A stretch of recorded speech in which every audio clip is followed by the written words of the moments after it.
हाँ बेटा, good morning all of you. My voice good is morning audible ma'am. To me? Okay बेटा। अब हम जो कर रहे हैं that is abolition of slavery. और मोस्ट ऑफ द जो रिवोल्यूशनरीज थे वो इंट्रोड्यूस थे जैकोबिन। आपको पता है, कल हमने पढ़ा था कि जैकोबिन क्लब था। तो 1794 में जो स्लेवरी थी वो अबॉलिश कर दी गई थी from all of the France colonies, है ना। अब कॉलोनीज एक्चुअली क्या होती है, जब कोई भी शक्तिशाली देश किसी कमजोर देश पर क्या कर लेता है, कब्जा कर लेता है, तो उसको हम कॉलोनीज बोलते हैं। तो फ्रांस की भी बहुत सारी कॉलोनीज थी। अब अपनी कॉलोनी से क्या क्या मंगाता था?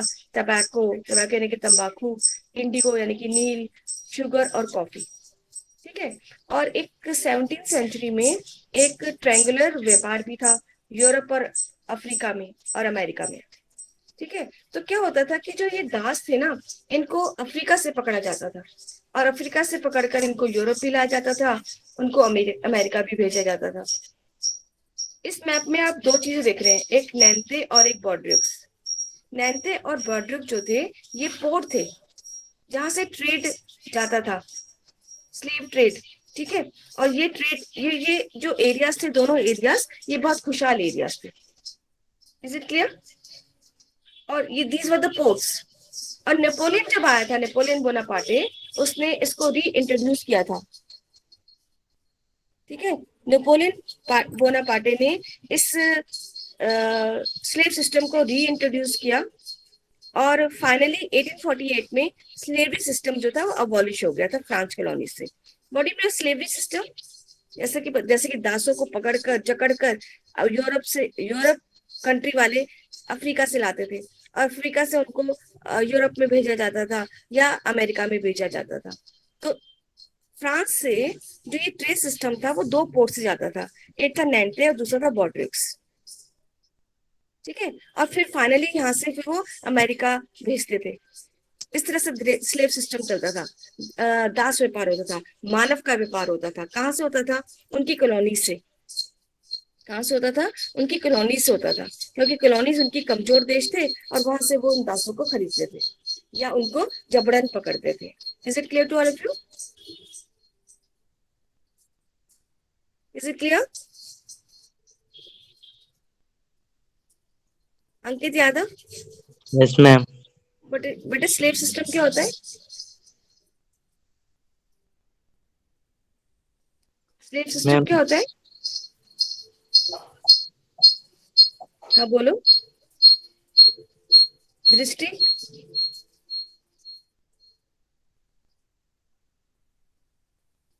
Can anybody tell me what is slave system? चलो, नहीं समझ आया, एक बार मैं फिर से रिपीट करती हूँ। 17th सेंचुरी में, हाँ दीपांशी, दीपाक्षी क्या बोल रही हो? मैम मैम स्लेब्स को लाते थे, एक जगह से दूसरी जगह ट्रांसफर करते थे। ट्रांसफर करते थे। 17th सेंचुरी में एक ट्रायंगुलर बना था यूरोप, अफ्रीका और अमेरिका के बीच में। ठीक है। अब इसका प्रोसेस कैसे था? अब यहाँ देख रहे हो कि ये व्यापार, ये आपको जो काले लोग दिखाई दे रहे हैं ये स्लेव्स थे और जो टोपी पहने हुए व्यक्ति है वो यूरोपियंस थे। ठीक। तो ये कैसे होता था? ये फ्रेंच जो मर्चेंट्स होते थे, यानी कि जो फ्रांस के व्यापारी होते थे, वो सेल करते थे फ्रॉम द पोर्ट ऑफ बॉर्ड्रिक्स और नैन्ते। आपने ये देखा कि ये दो एरियाज थे जहां से कि वो लोग ट्रेवल करते थे। ठीक है। और वो पहुंचते थे बॉर्ड्रिक्स और नैन्टे से अफ्रीकन कोस्ट, अफ्रीका जाया करते थे। Brought slave from the local chieftain in Africa. और ये क्या करते थे? अफ्रीका से दासों को खरीद लेते थे, स्थानीय जो राजा होते थे उनसे ये दासों को खरीद लेते थे अफ्रीका से। ठीक है। फिर क्या होते थे, उनमें ब्रांडेड, उन पर दाग लगाए जाते थे, उनको सेकल यानी कि उनको चेन से बांध दिया जाता था। The slaves were transported through the ships over the 3 month of the Caribbean. और उनको जो था उनको ट्रांसफर किया जाता था, किनको? स्लेव्स को। ठीक है। सोल्ड टू प्लांटेशन और ओनर्स इन कैरिबियन। कैरिबियन का है, अमेरिका के पास है। तो कैरिबियंस जो था वो लोग इनको क्या करते थे, यानी कि जो फ्रांस के लोग थे वो उनको अफ्रीका से लाकर बेच देते थे। कहाँ पे? कैरिबियन में। Caribbean is a place island near the America. Exploitation of slave labor made it possible to meet the growing demand in Europe market for sugar, coffee and indigo. जैसे कि मैंने आपको बताया कि यूरोपियंस की जो मार्केट्स की जो डिमांड थी वो क्या थी, शुगर था, कॉफी था, इंडिगो। तो ये सारा काम कौन करते थे, स्लेव्स करते थे। Anybody can tell me what is slave trade now, कैसे उसका प्रोसेस होता था? मैम स्लेव्स को अफ्रीका से खरीद के मैम दूसरे देशों में बेचा जाता था। हाँ, स्पेशली इन अमेरिका, अमेरिका के आइलैंड्स में, ठीक है। और आयरन का नाम क्या है, अमेरिकन आइलैंड का नाम जहाँ पे उनको भेजा जाता था? कैरिबियन। मैम क्या कैरिबियन, यस। और जो फ्रांस मर्चेंट्स है वो कहाँ से यात्रा शुरू करते थे अपनी, कौन से दो पोर्ट से? विच वर दोस पोर्ट? मैम अफ्रीका कोच और नहीं बेटा, नैंसे एंड बेड्रिक्स, नैंसे एंड बेड्रिक्स इन फ्रांस, जहाँ से वो कहाँ जाते थे, अफ्रीका जाते थे। और अफ्रीका के जो सरदार हुआ करते थे या जो स्थानीय शासक होते थे उनसे उन दासों को लेते थे और उनको वापस कहाँ भेजते थे, अमेरिका में भेज देते थे। Is it clear? सब बच्चों क्लियर हो गया? Yes ma'am. Yes ma'am. और ये जो दास थे ना, ये क्या काम करते थे, ये स्लेव्स, दास स्लेव से मजदूरी का काम करते थे और ज्यादातर शुगर, कॉफी और इंडिगो ये लोग उगाया करते थे इनको, इसमें जो क्योंकि यूरोपियन मार्केट्स में इनकी डिमांड थी। Clear? Now in this picture you can see the triangular slave trade.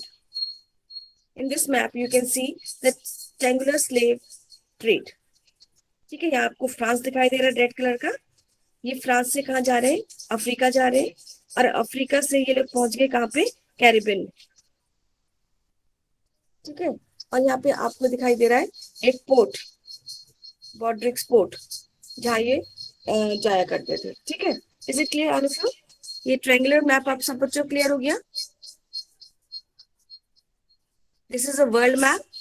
आप जहाँ पे रेड कलर देख रहे हो वो यूरोप है और बीच नीचे उसके अफ्रीका है, और इधर आप रेड कलर ब्लू कलर के एनसाइक्ल्ड आइलैंड्स देख रहे हो, दैट इज कैरिबियन, ठीक है, that is Caribbean.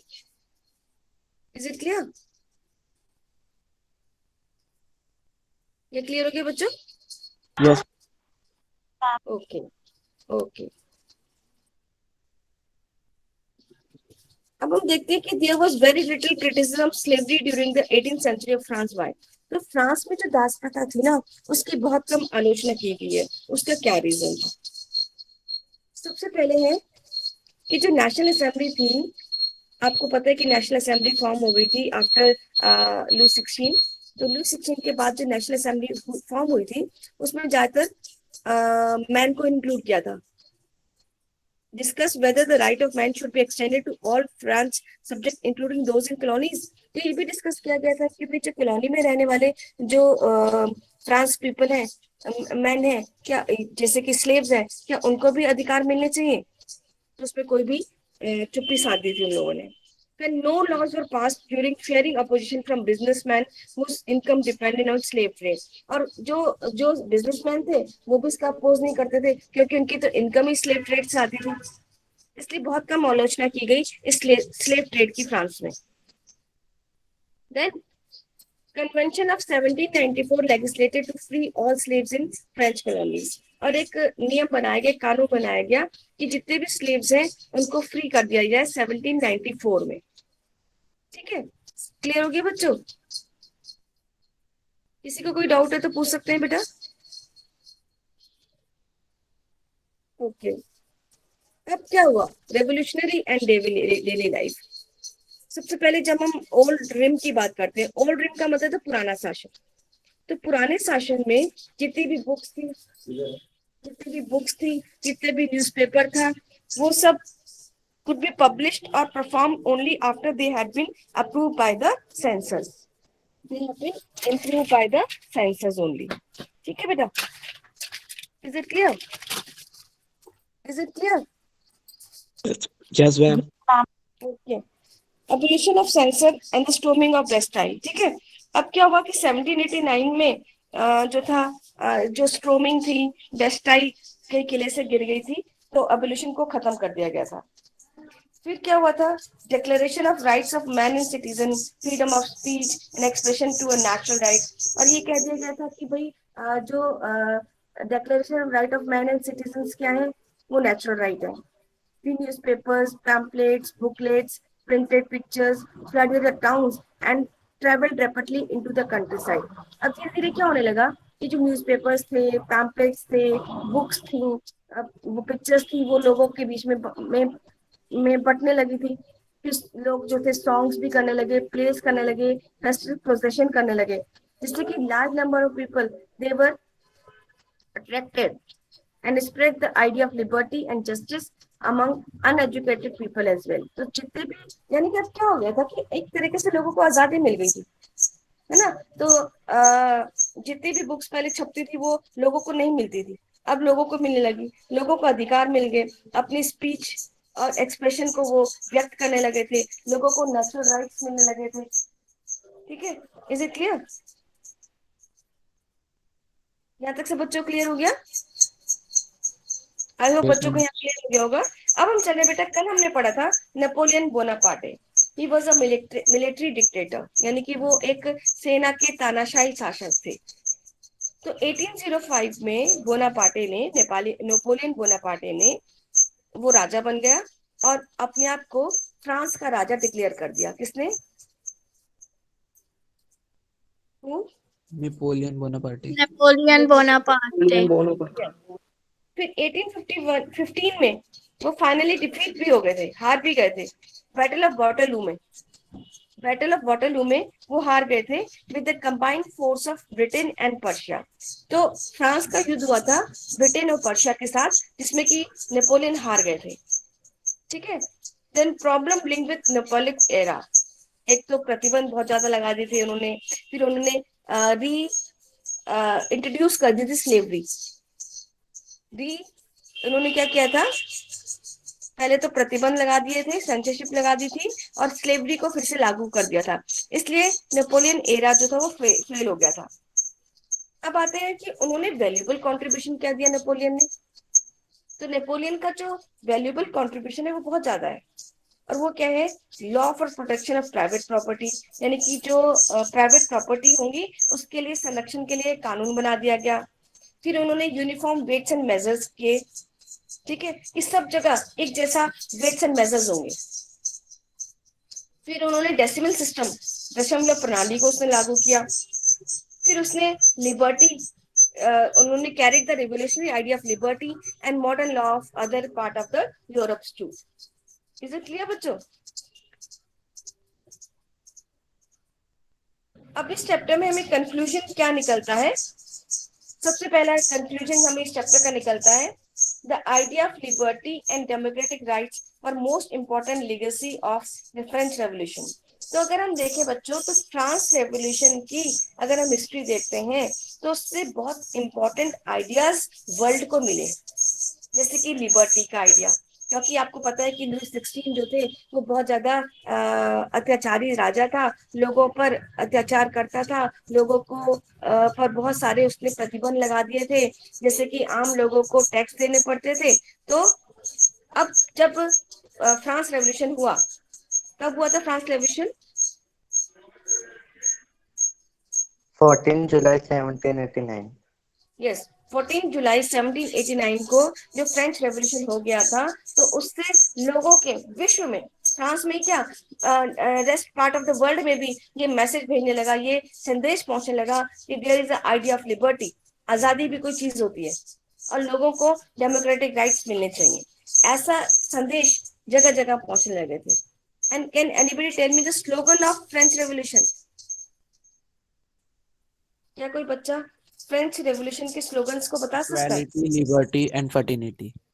Yes, equality, liberty, and fertility. Very good. Then this was a slogan. अब क्या हो गया कि जो फ्रांस का जो आइडियाज थे वो रेस्ट ऑफ द यूरोप को मिलने लगे। 19th सेंचुरी में जहां जहां फ्यूडल सिस्टम था बेटा, फ्यूडल सिस्टम का मतलब था लैंडलॉर्डिज्म, यानी कि जहाँ जमींदार होते हैं, तो जो जमींदार सिस्टम था वो खत्म होने लगा, क्योंकि जो जमींदार थे वो किसानों पर अत्याचार करते थे। तो अब वर्ल्ड में, यानी कि फ्रांस रेवोल्यूशन का ये कहना था कि विश्व में से शांति ले आओ, विश्व में लिबर्टी ले आओ, विश्व में डेमोक्रेसी होनी चाहिए। तो फ्यूडल सिस्टम क्या करता था? फ्यूडल सिस्टम में जो लॉर्ड्स होते थे वो किसानों पर अत्याचार करते थे या मजदूरों पर अत्याचार करते थे। तो what they want this system to be abolished. और इस तरह से पूरे विश्व में से 19th सेंचुरी में आते आते पूरे विश्व में से फ्यूडल सिस्टम खत्म हो गया था। It was abolished. How many of you understand the conclusion? कितने बच्चों को कंक्लूजन समझ में आ गया? Raise your hand only. Only raise your hand. Only one student raise the hand. Only Ayush Chavan has raised the hand. Ankit Yadav. Ma'am एक और बार समझा दो। हाँ बेटा। दीपांशी, क्या हुआ कि जब पूरे उसमें फ्रेंच रेवोल्यूशन आने से पूरे चेंजेस हो गए ना फ्रांस में। तो फ्रांस में चेंजेस क्या हुए कि भाई लिबर्टी आ गई, स्वतंत्रता आ गई, लोकतंत्र आ गया।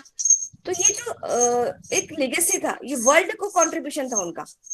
फ्रांस इतना ज्यादा पीड़ित था लुई 16 के शासन से और उसको आजादी मिल गई। और तो जो आजादी के जो पहलू थे या जिसे हम कह सकते हैं लोकतंत्र के जो अधिकार थे जो फ्रांस में शुरू हुए वो विश्व के अन्य भागों में फैलने लगे। और इसी तरह से जो रेस्ट ऑफ द फ्रांस था 19th सेंचुरी में आते आते वहां पर फ्यूडल सिस्टम जो था वो खत्म हो गया। अब फ्यूडल सिस्टम यानी कि सामंतवाद का मतलब होता है कि जो जमींदार लोग थे वो किसानों पर या मजदूरों पर अत्याचार करते थे। The landlords they exploited the peasants. तो ये सिस्टम ही खत्म हो गया। कहां से? कहां से बेटा? Not only from the France but rest past of the Europe. न केवल फ्रांस से ही फ्यूडल सिस्टम खत्म हुआ बल्कि rest part of the Europe से भी ये सिस्टम खत्म हो गया था। दीपाक्षी समझ आया बेटा? दीपाक्षी? Yes ma'am. ओके। और किसी बच्चे को कोई डाउट है?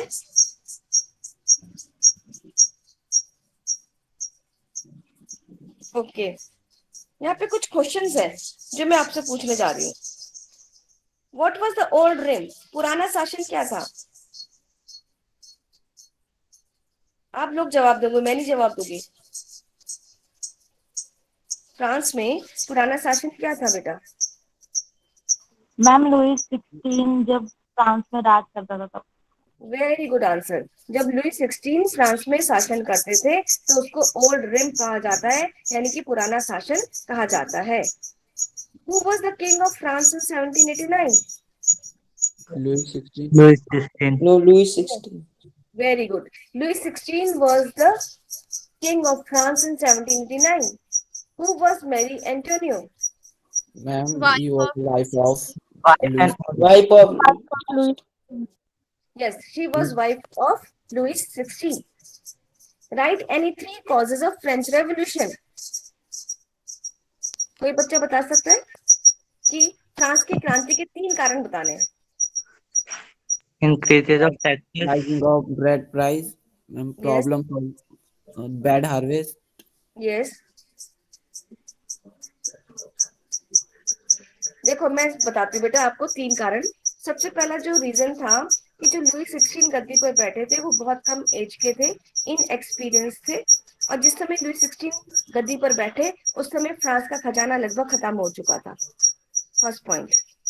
सेकेंड पॉइंट में बहुत सारे वॉर्स फ्रांस लड़ रहा था और इन फ्रांस के इस वॉर में जो था बहुत सारा पैसा खर्च हो गया था फ्रांस का। ठीक है, तो खजाना तो खत्म हो चुका था, तो इसलिए लोग जो थे। अब जब खजाना खत्म हुआ, थर्ड पॉइंट में व्हाट लुई 16 डिड, क्या किया होगा लुई 16 ने? टैक्सेस बढ़ा दिए। Yes, very good. उन्होंने टैक्सेस बढ़ा दिए। और वो टैक्सेस किस पे लगाए गए? थर्ड स्टेट के Third लोग। state. Yes, very good. Third state पे वो टैक्सेस लगा दिए गए, तो जिससे कि नेचुरल था कि जो आम जनता थी वो तो विद्रोह करेगी ना। तो these were the 3 causes of French revolution. बहुत इंपॉर्टेंट 3 कॉजेस हैं। Now anybody can tell me, explain me Drishti, what are the causes of French revolution? क्या थे? दृष्टि अपना पहले माइक ऑफ करो, आपने माइक ऑन किया हुआ है। दृष्टि। चलिए आयुष चौहान बताओ बेटा। मैम जब लुईस 16 मैम राजा बने मैम, तो उस टाइम लगभग लगभग मैम फ्रांस फ्रांस का मैम खजाना खत्म हो चुका था। वेरी फिर गुड। मैम ऐसे में लुईस 16 ने उस हालात को संभालने के लिए मैम लोगों पे टैक्स लगाना शुरू कर दिया, और मैम उन्होंने थर्ड स्टेट पे टैक्स लगाया मैम, जिसके ज्यादातर लोग मैम वैसे ही गरीब थे। हाँ शाबाश। अब हम नेक्स्ट क्वेश्चन कर रहे हैं। Explain the term subsidence crisis. Subsidence means agriculture, crisis क्या हो गया था, हम ये पढ़ चुके हैं। पॉपुलेशन इंक्रीज हो रही पॉपुलेशन थी बढ़ने लगी थी। तो, यस और वेरी गुड। हाँ अंकित बोलो, अंकित बोल रहा था, Ankit Yadav. Yes ma'am, population increase हो रही थी और वहाँ पे ड्रॉट पड़ चुका था, जिस कारण वहाँ के लोगों की जो जरूरतें थी वो पूरी नहीं हो पा रही थी। यस लोगों की जरूरतें वहां पे बिल्कुल भी पूरी नहीं हो पा रही थी, राइट। और सफिशिएंट खेती जो थी, खेती कम हो रही थी, पॉपुलेशन ज्यादा हो गई थी, फूड ग्रेन की जो थी कमी होने लगी थी, इसलिए सब्सिडेंस क्राइसिस आ गया था। एज यू ऑल नो कि ये लोग बहुत लंबी भीड़ लगाकर भी लोफ यानी कि ब्रेड खरीदने के लिए जा रहे थे। तो आपको मैंने एक एग्जांपल भी बताया था कि what was the example, what the Marie Antoinette asked from the Louis 16। Ma'am कि इतनी ब्रेड की शॉप के बाहर भीड़ क्यों है? हाँ इनकी तो जगह में व्हाट वाज हिज आंसर। क्योंकि उन्हें ब्रेड नहीं मिल रही, तो फिर मैम मैरी एंटोनी ने बोला कि अगर उन्हें ब्रेड नहीं मिल रही तो उन्हें केक दे दो। यस उन्हें cake they, but it means इससे क्या पता चलता है हमको। मैम क्यों उन लोगों को, उन गरीबों के हालात के बिल्कुल भी पता नहीं था। उन्हें ये यस भी नहीं उन पता लोगों। है कि एक हाँ महंगा है। हाँ उन्हें ये भी नहीं पता था कि इतनी महंगाई है, और इतनी महंगाई के बावजूद भी जो मैरी एंटोनियो वो ये कह रही है कि अगर उनके पास ब्रेड नहीं तो गिव देम केक, है ना। This shows the how the rich people was looking after the common people. Clear हो गया। अच्छा नेक्स्ट क्वेश्चन है, who were the members of first second and third state. First state clergy, hmm second nobility, hmm third state में big big businessman, court officers, lawyers, hmm peasants, artisans, hmm hmm small peasants, land laborers, okay okay. Clergies में कौन होते थे। जो church के people, the people who work in church. Yes, the people who worship in church, priest, है ना, bishops, fathers, ये सब कहाँ रहते थे, चर्च में रहते थे। What kind of tax they collected from the people? Tithe, taille, It was a tax, yes. Tithe कौन देता था। church from the peasants। हाँ यानी कि the peasant they paid the tax to the church. How much? उनका जो total production होता था ना, उसका 1/10 part of their agriculture was was given to the church. By whom? By the peasants. Is it clear?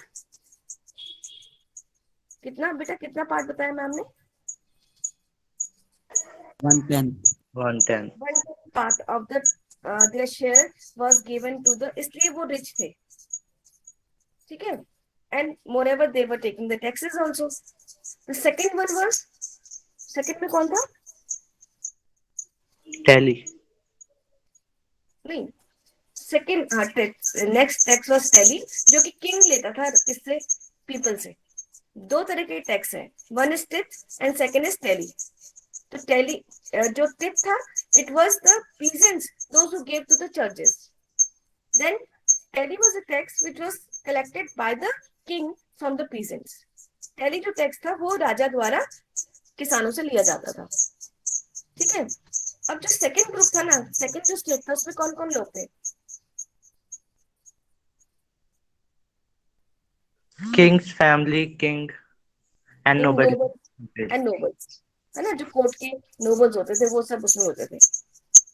अब ये मुझे बताओ कि क्या फर्स्ट एंड टू जो ग्रुप होते थे, दे पेड द टैक्सेस।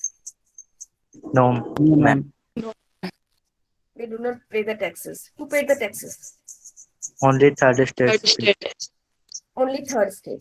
तो क्या ये थर्ड स्टेट चुप रहती जब इन पे बहुत ज्यादा शोषण होने लगा था? तो उन्होंने क्या किया?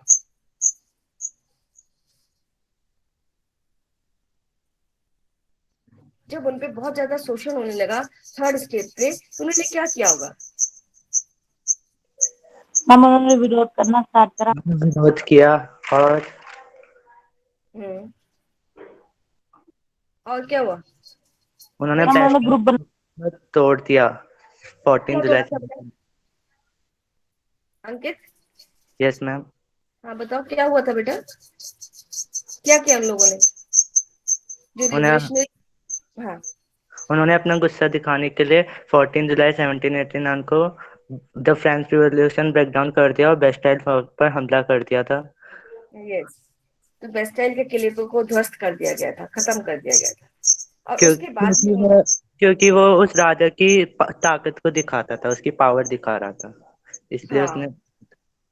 हाँ हाँ, तो इसलिए उन्होंने उस बेस्टाइल के किले को ध्वस्त कर दिया था। राइट। ये क्वेश्चन समझ में आ गया? Question number 6।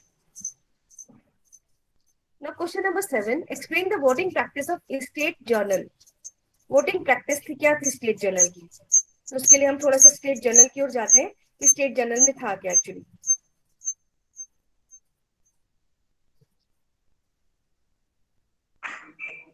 अनफेयर प्रैक्टिस थी इसमें वोटिंग।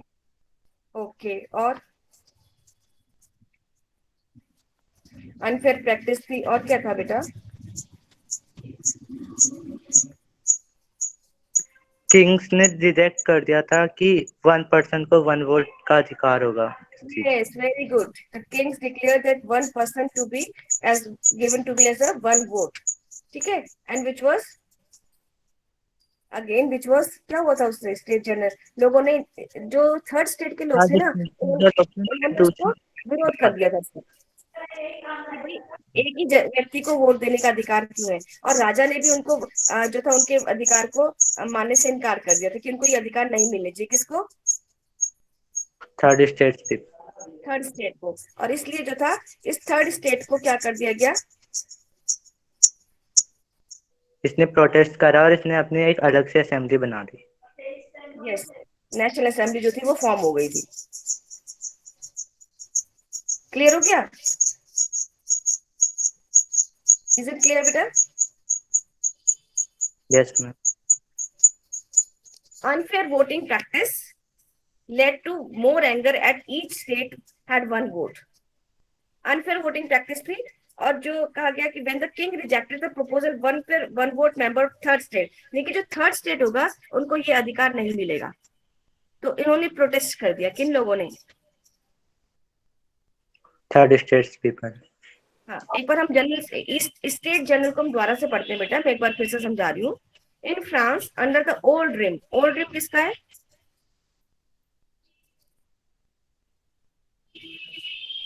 ओल्ड रिम किसका है?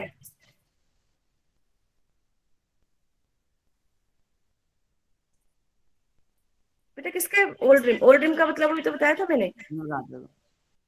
हाँ, Louis 16। Ma'am yes, very good. Louis 16. He was a monarch and did not have the power to impose taxes according to his will. Alone he has to take the meeting from state general. वो अपने आप tax नहीं लगा सकता था, उसको state general की meeting लेनी पड़ती थी। और स्टेट जनरल में रिप्रेजेंटेटिव तीनों स्टेट्स के आएंगे। लेकिन किंग ने चालाकी क्या करी, जब उसने वोटिंग सिस्टम लागू किया तो उस वोटिंग सिस्टम में जो थर्ड स्टेट के लोग थे उनको वोट नहीं दिया जाए, उनको अधिकार नहीं दिया जाए, ऐसा प्रपोजल उसने रख दिया, जिससे कि आम जनता जो थी उन्होंने इसका विरोध करना शुरू कर दिया था। Is it clear? Yes ma'am. Okay,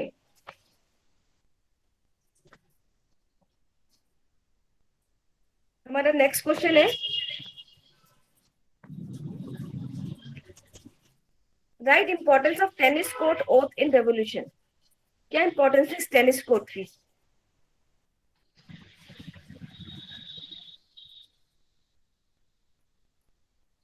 कोई बच्चा बता सकता है?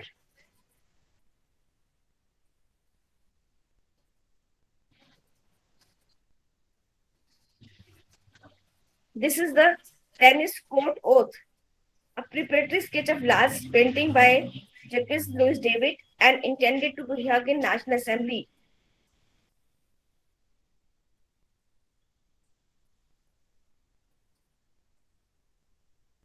This is a tennis court oath. एक बार इसको रिपीट करते हैं.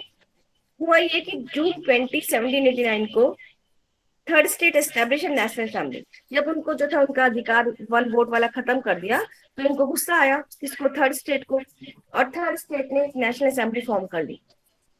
ठीक है, at the end of monarchy and the start of representative government, और उन्होंने जो था एक रिप्रेजेंटेटिव सरकार जो थी वो बना ली थी. तो टेनिस कोर्ट ओथ, ओथ का मतलब प्रतिज्ञा लेना, कहाँ पे ली गई, टेनिस कोर्ट में. तो जितने भी उसके सदस्य थे किसके, नेशनल असेंबली के, उन्होंने एक ओथ ली, एक प्रतिज्ञा ली, और उस प्रतिज्ञा में उन्होंने जो था until they made a new law, जब तक कि वो फ्रांस का नया संविधान नहीं बना लेते तब तक उनको चैन नहीं मिलेगा. This was the oath taken by the members of national assembly. ठीक है, समझ में आया? Yes ma'am. क्या समझ में आया बेटा अंकित? मैम वो वहाँ स्टेट जनरल से अलग हो गए थे, फिर उन्होंने नेशनल असेंबली बना दी थी, फिर उन्होंने टेनिस कोर्ट में ये ओथ लिखी कि वो उस टेनिस कोर्ट में तब तक रहेंगे जब तक वो फ्रांस का एक न्यू कॉन्स्टिट्यूशन नहीं बना देंगे. Yes, very good answer. तो वो तब तक रहेंगे जब तक कि वो फ्रांस का क्या नहीं बना देंगे, नया कॉन्स्टिट्यूशन नहीं बना देंगे, तब तक उनको चैन नहीं आएगा. उनके दो जो लीडर्स थे वो कौन थे, मिराबो एंड एबिसीस. ठीक है, is it clear? Yes ma'am. तो एक मिनट, हम अगर हम स्टार्टिंग में चलते हैं,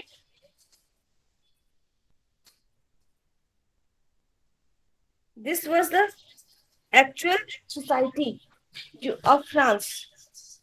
ठीक है, जिसके कारण अगर हम देखें ये मुद्दा आया, तो आप ये देख सकते हैं क्राइटेरिया, क्या क्राइटेरिया था और क्या यहाँ पे स्टेट थे.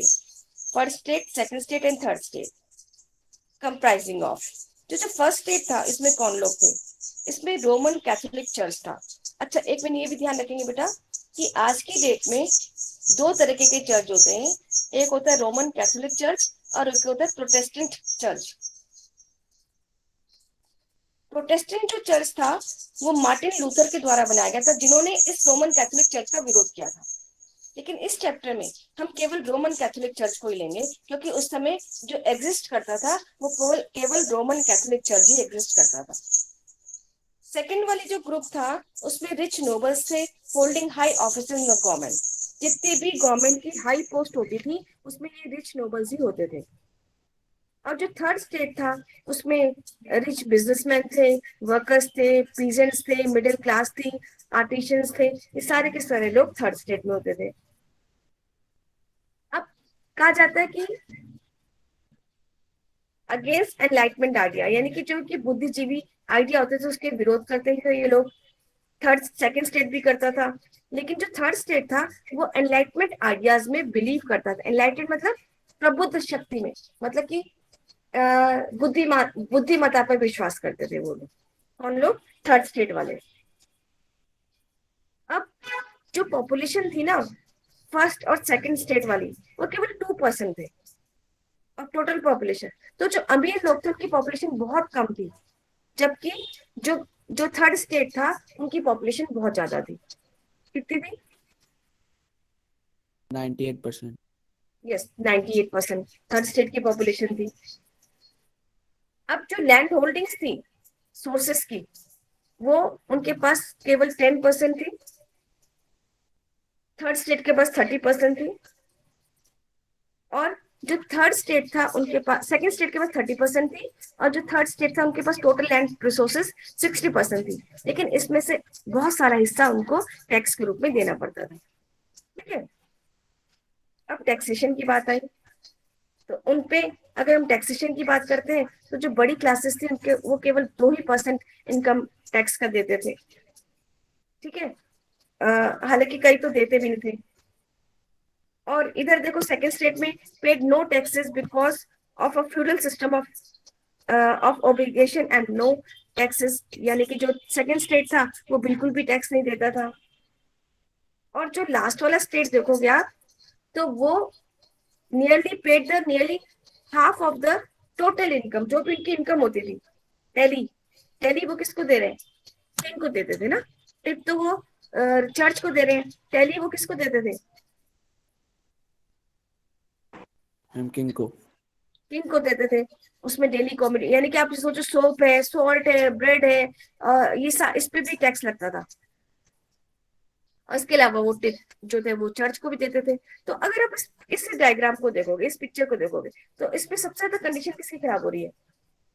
Ma'am third state. Third state. उसके भी हम लास्ट पैराग्राफ में दिए जाते हैं। तो लास्ट पैराग्राफ में क्या बता रहा है वो?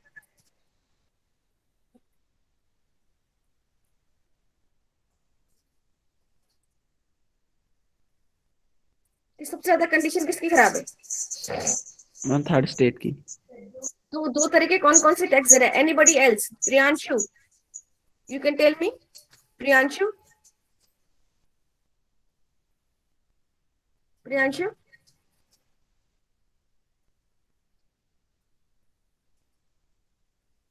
Yes ma'am.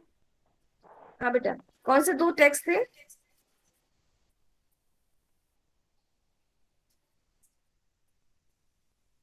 Anybody else? दो टैक्स कौन से थे?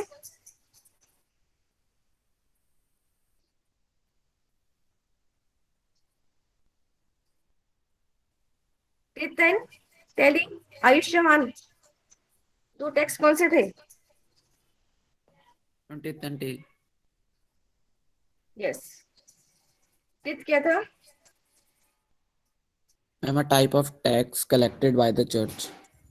Yes, a type of tax collected by the church. Taille क्या था? Ma'am tax directly paid to the state member. Okay. Ayush, take the attendance and give the screenshot to me, okay?